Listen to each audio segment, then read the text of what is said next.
Chapter 12 of The Voyages of Dr. Dolittle by Hugh Lofting. My Great Idea. Presently the doctor looked up and saw us at the door.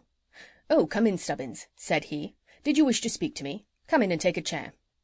"Doctor," I said, "I want to be a naturalist, like you, when I grow up."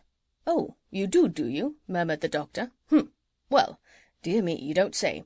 Well, have you spoken to your mother and father about it?" "No, not yet," I said. "I want you to speak to them for me. You would do it better. I want to be your helper, your assistant, if you'll have me. Last night my mother was saying that she didn't consider it right for me to come here so often for meals, and I've been thinking about it a good deal since. Couldn't we make some arrangement? Couldn't I work for my meals and sleep here?" "But, my dear Stubbins," said the doctor, laughing, "you are quite welcome to come here for 3 meals a day all the year round. I'm only too glad to have you. Besides, you do a lot of work as it is. I've often felt that I ought to pay you for what you do. But what arrangement was it that you thought of?" "Well, I thought," said I, "that perhaps you would come and see my mother and father and tell them that if they let me live here with you and work hard, that you will teach me to read and write. You see, my mother is awfully anxious to have me learn reading and writing. And besides, I couldn't be a proper naturalist without, could I?" "Oh, I don't know so much about that," said the doctor. "It is nice, I admit, to be able to read and write, but naturalists are not all alike, you know. For example, this young fellow, Charles Darwin, that people are talking about so much now, he's a Cambridge graduate, reads and writes very well. And then Cuvier, he used to be a tutor. But listen, the greatest naturalist of them all doesn't even know how to write his own name, nor to read the ABC.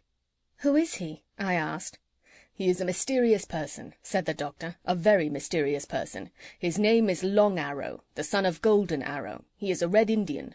"Have you ever seen him?" I asked. "No," said the doctor, "I've never seen him. No white man has ever met him. I fancy Mr. Darwin doesn't even know that he exists. He lives almost entirely with the animals and with the different tribes of Indians, usually somewhere along the mountains of Peru. Never stays long in one place, goes from tribe to tribe like a sort of Indian tramp." "How do you know so much about him," I asked, "if you've never even seen him?" "The Purple Bird of Paradise," said the doctor. "She told me all about him. She says he is a perfectly marvellous naturalist. I got her to take a message to him for me last time she was here. I am expecting her back any day now. I can hardly wait to see what answer she has brought from him. It is already almost the last week of August. I do hope nothing has happened to her on the way." "But why do the animals and birds come to you when they are sick?" I said. "Why don't they go to him, if he is so very wonderful?" "It seems that my methods are more up to date," said the doctor. "But from what the Purple Bird of Paradise tells me, Long Arrow's knowledge of natural history must be positively tremendous. His specialty is botany, plants and all that sort of thing, but he knows a lot about birds and animals too. He's very good on bees and beetles. But now tell me, Stubbins, are you quite sure that you really want to be a naturalist?" "Yes," said I, "my mind is made up." "Well, you know, it isn't a very good profession for making money. Not at all, it isn't. Most of the good naturalists don't make any money whatever. All they do is spend money, buying butterfly nets and cases for birds' eggs and things. It is only now, after I have been a naturalist for many years, that I am beginning to make a little money from the books I write." "I don't care about money," I said. "I want to be a naturalist. Won't you please come and have dinner with my mother and father next Thursday? I told them I was going to ask you, and then you can talk to them about it. You see, there's another thing. If I'm living with you, and sort of belong to your house and business, I shall be able to come with you next time you go on a voyage." "Oh, I see," said he, smiling.